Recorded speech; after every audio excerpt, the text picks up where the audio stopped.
বেকারিতে পাউরুটি বানাতে ব্যস্ত শারীরিক প্রতিবন্ধী রাকিব হোসেন। শারীরিক প্রতিবন্ধকতাকে তোয়াক্কা না করে সংগ্রামী জীবন পার করছেন এই যুবক।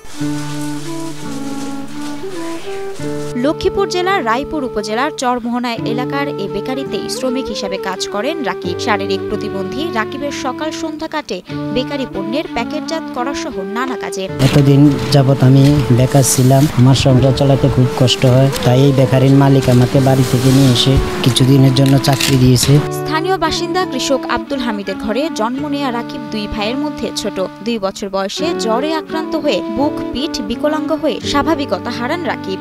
সেই থেকে শুরু হয় কঠিন পথ চলা। ছোটকালে আমার টাইফয়েড জ্বর হয়েছে, টাইফয়েড জ্বরে আমার এক সাইড চলে গেছে। এখন আমি কোনো কর্ম করতে পারি না, কোনো জায়গায় গেলে আমাকে নেওয়া হয় না। আমার ছেলেকে হয়নের পরে 2 বছর পরে যে বিষমকাত্র জ্বর হয়েছে, যত ডাক্তার কবিরাজ ধরাইছে কোনো কিছু। 2 বছর আগে বিয়ে করে সংসার পেতেছেন রাকিব। ঘর আলো করে এসেছে ফুটফুটে এক কন্যা। স্ত্রী সন্তানকে ঘিরেই এখন রাকিবের জগৎ। আয় রোজগার করে তাদের উপহার দিতে চান সুখের জীবন। আমার একটি মেয়ে আছে, স্ত্রী আছে, তাদেরকে নিয়ে সুখে শান্তিতে থাকতে পারবো। আমাদের বিয়ে হয়েছে 2 বছর, স্বামী প্রতিবন্ধী একটা মেয়ে হয়েছিল। আমাদের সংসার টাকা অভাবে চলতেছে না। সম্প্রতি বাড়ির পাশের একটি বেকারিতে শ্রমিক হিসেবে কাজ শুরু করেন রাকিব। 7,000 টাকা মাসিক বেতনে শুরু করেন কাজ। তবে এই স্বল্প টাকায় 4 সদস্যের ভার বহন করতে হিমশিম রাকিব। এখানকার স্যালারি 7,000 টাকা।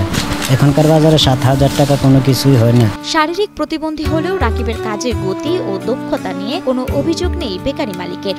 শারীরিক প্রতিবন্ধী হলেও তার কাজের স্পিরিট আছে, সে কাজ করে খাইতে চায়, কিন্তু কারো কাছ থেকে হাত পাতে খাইতে চায় না। আমার এখানে আজকে প্রায় 20-25 দিনের মতো কাজ করতেছে। তার আমি বেতন বাড়াই দিতেছি, প্রায় 7,000 টাকার মতো বেতন দিতেছে, সেইভাবে চলতেছে। জীবনযুদ্ধে হার না মানা লড়াকু এই সৈনিক কারো ওপর ভরসা করে নয়, নিজের কর্মে সংসারের সচ্ছলতা ফেরাতে চেষ্টা করছেন। ভবিষ্যতে অটোরিকশায় ভাগ্য বদল করতে চান রাকিব। আমি ভালো রিক্সা চালাতে পারি। এখন যদি আপনারা আমাকে সাহায্য সহযোগিতা করেন একটা অটোরিকশা দিয়ে, তাহলে আমি আমার সংসার ভালোভাবে চালাতে পারবো। ছেলেটা বেকারিতে কাজ করতো। ছেলেটা শারীরিক প্রতিবন্ধী, ও এমনি পরিশ্রমী, কিন্তু ও কারো কাছে হাত পাইতা অর্থ উপার্জনের কোনো চেষ্টা করে না। ও চাইতেছে যে স্বাভাবিকভাবে একটা জীবনযাপন করার জন্য।